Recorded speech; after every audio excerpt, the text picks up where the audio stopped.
So let's look at the moral signs. Matthew 24. I'm using that scripture so that I can attempt to summarize everything from there. Because Matthew 24 gives us an overview, but the book of Revelation gives us specificities. If we go into the book of Revelations, the signs alone will take us many series to be able to handle. But when we are teaching it in a short series like we are doing now, then we have to do it from the overview. So let's look at the signs that borders on morality. They are moral-based signs. Matthew 24. We'll go back to our scripture again from verse 1.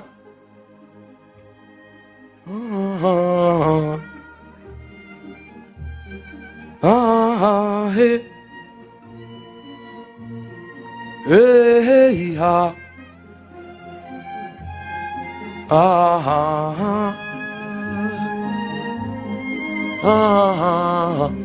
And Jesus went out and departed from the temple, and his disciples came to him to show him the building of the temple. They were still looking at physical things and prioritizing them. And Jesus said unto them, see ye not all these things? Verily I say unto you, there shall not be left here one stone upon another that shall not be thrown down. Verse 3. The moment Jesus said that, their hearts began to beat. So anybody who builds his life on physical things, Jesus said everything will be wrecked. Peter was speaking, he said the elements of this world will melt. The moment Jesus told them everything on earth that is physical, including your bank and bank account, will be melted, their hearts now began to beat. Your business will burn. Your certificate will burn. I know you are a Harvard graduate, and it's good. Use it now to the degree that you can. But remember, that certificate, if you like, go and insure it in a bank, it will be burnt. He said there will be no stone that will be left on the other. So their heart began to beat. And for the first time, they started thinking of something that is eternal. And so as they sat upon the mountain, you notice that there was silence. They asked him this question in the temple. They kept quiet, and he trekked until he came to the mountain and sat down. That was when they caught their breath. If this thing you are saying is true, they now came up with another kind of question that has eternal value. And the question was, as he sat upon the Mount of Olives, the disciples came unto him privately, saying, tell us, what shall these things be?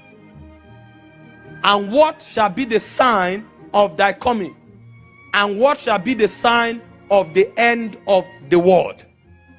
So the coming of Jesus itself is a sign of the end. Are you following? And then there are signs that precedes the coming of Jesus. So you are talking two categories of realities. The signs that come before his second coming, and then his second coming itself being a sign of the end of the age. Now that they are talking something that matter, Jesus can talk. You know, the first one they brought to him, he answered them in one verse and kept quiet. Now he will speak for more than 30 verses, because this one is a heavy matter. And Jesus began to speak, and he said unto them, take heed that no man deceive you. Now, the foundation of immorality in the last days is deception. And so the whole science about morality is weaved into deception. A man who is not deceived cannot be immoral. The reason you find many people fall into immoral living in the last days is because they are deluded. And as I go through scriptures, you will understand what I'm talking about. In verse 5, it says, for many shall come in my name, saying, I am Christ, and shall deceive many. So the reason deception will thrive is because men will want to usurp the authority of God and make people understand that everything God represents, they represent it. So they will not need to keep God's moral standard and still receive what God says he has to offer. So it's not just about saying a person. Now, there are many persons who have come in history who claim that they are Christ. But you see, this thing is telling us something that is deeper than people Even systems will take the place of God in the last days. So they can come and tell you that forget about all this teaching on faith for divine health. Better adopt medicine. If you don't, you are finished. And then they will project a lot of what do you call it now? Plagues. And so people become afraid. And so medicine will become Christ in the life of many people. And when you make medicine your God, and I'm not saying anything is wrong with medicine, but I'm saying medicine is a corridor that the devil will ride on. And when you make medicine your God, the next thing they will come back and tell you, sex is the best form of exercise. If you want to live long, better begin to practice it from the age of 17. And if you practice it regularly, your genes will be built up and you will live long. And many people who have no regard for the real Christ now, who said sex cannot be done outside marriage because the system have become Christ, they will have to substitute the law of Christ and follow the new law that the system prescribes. Because another Lord has been established. And then for those who still refuse, because this thing has taken center stage and it has paralyzed even the government of the day, the government will now start passing laws. And so you go to many nations, your child of 14 years can come home with his boyfriend and they'll be doing exercise.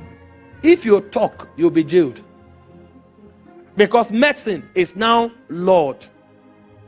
And they will now go further and shift it into perversion. And tell you, there's nothing special about your gender. You are actually what you feel like. Meanwhile, Christ, who is your first Lord, said, we walk by faith, not by sensory perception. But medical science now has become a weapon in the hands of the devil. And so it tells you that your sex is what you feel like. So if you were born a boy and you feel like you are a girl, it's your feeling that determines who you are. And so your father can say nothing because even the government have put an embargo. If he talks anything, he is fighting your will. And so a child of 5 years, of 7 years, who cannot choose the school he goes to, can choose his own gender. And there's nothing your father can do about it. And this is happening now in the world. And then your child, the government will pay for everything. Your child will undergo a surgery.